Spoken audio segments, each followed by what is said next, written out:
चौथा चरण है ये टूट रहा है तो यहाँ तो उद्धार हो रहा है। तो क्या एक ज्ञानी राजा के द्वारा अनर्गल कार्य किया जा रहा है, उसके द्वारा अच्छा कार्य हो रहा है, और अच्छे कार्य के सब लोग, अच्छे कार्य में सब लोग सहयोग देते हैं, और तुम्हारे जैसे दुष्ट सहयोग नहीं देते। भाई बात तो वही हो गई, क्योंकि मैं जानता हूँ कि सागर में सब मोती नहीं, कुछ घोंगे भी होते हैं, और पंडितों में सब पंडित नहीं, कुछ पुंगो भी। सुनो सुनो सुनो, बोलिए भाई। बातें वही हो गई कि बातें हमसे वही करेगा जिसका जितना कलेजा, और बातें उतने वही करेगा जिसका जितना भेजा। तो भेजा तो है नहीं। दूसरी बात सुनो, तो मैंने कहा प्राण अटके है, कष्ट में है। तुम्हारे पिताजी, किसी के पिता बूढ़े हो जाएं, प्राण कष्ट में हो, गर्दन दबा के मार दो। कोई बूढ़ा व्यक्ति हो, कष्ट में हो, तो कह दो अरे इसको लात धार के मार डालो। देखो हर चीज समय पे होती है, समय पे जैसे हर चीज समय पर होती है। मृत्यु जो तुम बोलते हो, बोलते सुनिए दसानंद जी, ठहर के थोड़ा सुनिए, चिल्लाने से काम नहीं चलता।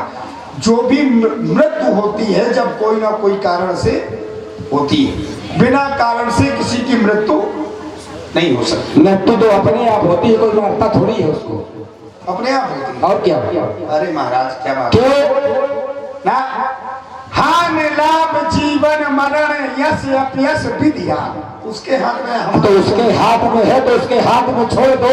क्यों पीछे पड़े हो तुड़वाने में? अरे क्यों पीछे पड़े हो? और क्या भाई जब ये तुम्हारे गुरु का धनुष नहीं है? सुन ले हो, उसी के क्या तुम्हें कष्ट नहीं है इसको टूटने पर? मुझे कष्ट है। तुम सुनो मेरी बात तो सुनो। सुनाओ भाई जब हान लाभ जीवन मरण विधि यश अपयश विधि हाथ, जब सब उसके हाथ में है, तुम कह रहे हो उसके ऊपर छोड़ दो, तो तुम भी बैठो मैं भी बैठता हूँ। देखो कैसा बैठ जाओ, देखा जाएगा नहीं क्यों बैठ जाओ? किसी का पाप कर रहा है, मार दो, लात धर के कह देना भगवान की मर्जी थी, मार दिया गया। बात बताओ, हाँ सत्य बात बताना कि गुरु का धनुष है इसलिए कष्ट है कि और कोई बात है? गुरु का धनुष इसलिए कष्ट है। और चलो, तो हर शिष्य का ये धर्म होता है कि अपने गुरु और गुरु माता की आज्ञा का पालन करे, होता है कि नहीं? गुरु माता ने तो ये कहा है सीता से कि जो वर की इच्छा करोगे वो मिलेगा, ये नहीं कहा कि धनुष तोड़ कर मिलेगा। अब बताओ, चलो महाराज आप चाहे जहाँ खड़े हो जाइए, आगे मैं मिलूंगा। जरा बताओ ये कब कहा है? बार बार मैं भेज दूंगा। ये कब कहा है? गौरी पूजन में। गौरी पूजन कब कब हुआ? स्वयंवर में। अरे तो स्वयंवर क्या एक दिन का स्वयंवर है क्या? कितने दिन का तुम्हें क्या रे भाई? अच्छा गिनती सुनाकर बताओ पहले, तुम गिनती सुनाकर बताओ कई दिन का है? 1 से लेकर 100 तक पहले गिनती सुनाओ। अरे सुनो, मैं गिनती सुनाने नहीं आया हूँ। नहीं तो पहाड़ा सुना दे। मैं पहाड़ा सुना तो छोटा बड़ा सुना दे। जो मैं सुना रहा हूँ सुनने वाले हैं, सुनने दे। ठीक है सुनो, बीच में बोलने से कहते हैं ज्यादा खाने वाला पहलवान नहीं होता और ज्यादा बोलने वाला विद्वान नहीं, इसीलिए तो बार बार बीच में बोल रहे हो। सुन ले, सुना भाई जानकी जी गिरजा पूजन के लिए जब गई, कब गई? जब इस धनुष का अंतिम दिन थे, उसी समय। और ये प्रण चल रहा है 1 वर्ष। यही तो तुम्हारे मुख से बुलवाना चाहते थे हम। जाओ अब थोड़ा सा सुन ले हो।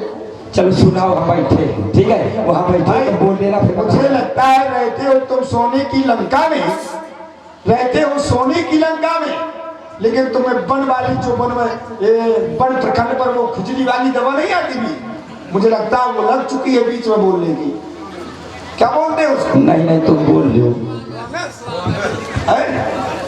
वही स्थिति है। तो पहले सुन ले, जब मैं बोल लूं फिर आप अपने क्रम में बोलना। चलो बोलो। ठीक है। 1 वर्ष का प्रण है। जानकी अंतिम दिन गई गिरजा पूजा के लिए।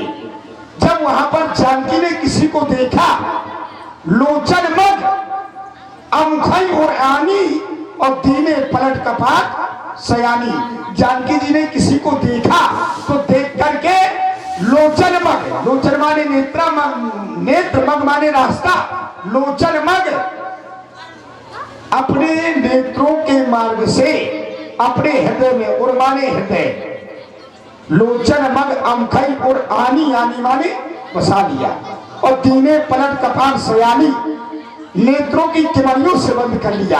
अब हुआ क्या, जानकी ने जिसको अपने हृदय में बसाया था, अब थोड़ी देर बाद जानकी देखती है कि वो जिसको मैंने हृदय में बसाया है वो फूल तोड़ रहे हैं, और जब फूल तोड़ रहे हैं तो फूल तोड़ने में होता क्या है, भालु तिलक श्रम बिंदु सुहाए, फूल तोड़ने में उनके मस्तक पर पसीने की बूंदें निकल रही हैं। जानकी जी ने सोचा कि मैंने इनको अपने हृदय में बसा लिया है, जब फूल तोड़ने में इनको पसीना आ रहा है तो वो तो भगवान शंकर का धनुष है।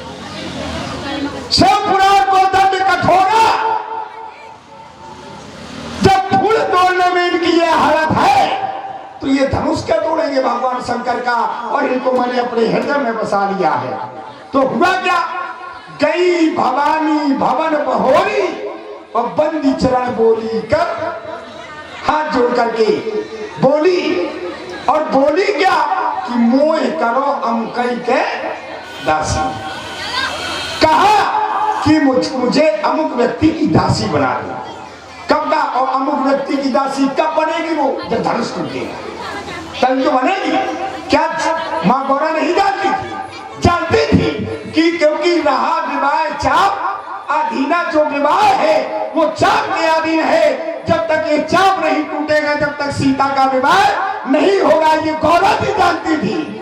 तो गौरा जी ने किया क्या, बने प्रेम बस भई भवानी खसी माल मूरत मुस्कानी, मूरत हंसने लगी, और हंसने लगी तो हंसते हंसते वो बोलने भी लगी कि सुन से सत आशीष से हमारी, पूजे मन कामना तुम्हारी, जो तुम्हारे मन में है वो तुम्हारी कामना पूर्ण होगी। और वो कामना कब पूर्ण होगी, जब धनुष टूट जाएगा। मन राम मन जाहे राचो मिले सोबर सहेज सुंदर, बोल चुकी साहब। अच्छा रुक जाओ, किसी चीज का क्रम होता है।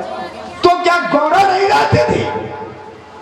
एक वर्ष व्रत चल रहा है, अगर तुम नहीं जानते थे आज अंतिम दिन का चले आए, एक वर्ष के पहले चले आते, आकर के कहते राजा जनक क्यों करवा रहे हैं सब, ये कितना डर गए आप। 11 माह 29 दिन हो गए, 11 माह 29 दिन से आप चले आते, राजा जनक से कह देते हम तो अभी आएंगे, तुम्हारे बाप के नौकर है कहा कि हम अभी आए कि कभी आए, और सुनो तो मैंने बोल चुके हम बोल रहे। हाँ, पहले ये बताओ कि गौरा मैया ने ये कहा है कि धनुष को टूटने पर तुम्हारा स्वयंवर होगा।